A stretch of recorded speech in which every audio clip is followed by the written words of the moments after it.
Hi, good evening. Leadership. So following on from yesterday's topic, I touched on leadership and I talked about the lid and the law of the lid. And you know, we can pick up on that a little bit more in the week to see what the impact on it. Today, I want to talk more about what drives you as a leader. I want to touch on my military career. So as many of you will be aware, I served for 28 years through the ranks and finished off as a commissioned officer. And throughout the majority of that time, and certainly towards the latter half of my career, it became very abundant and clear what the set of values were within the military.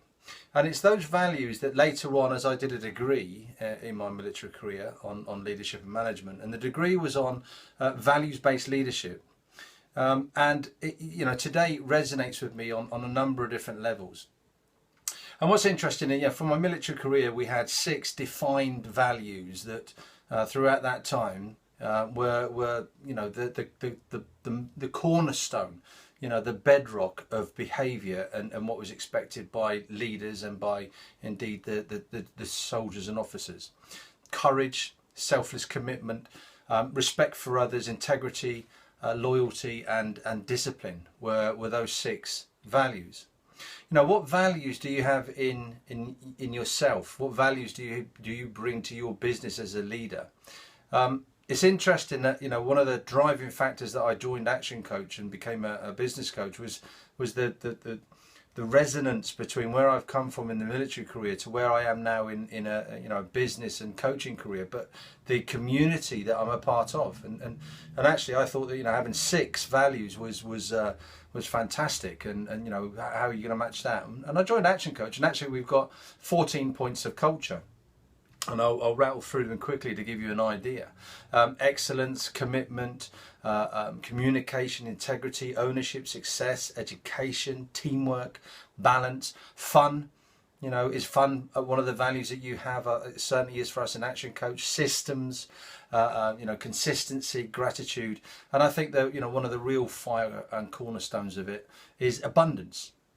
Now, take a look at yourself. The one thing that I can say with some certainty, and certainly the 6 values are for me truly internalized.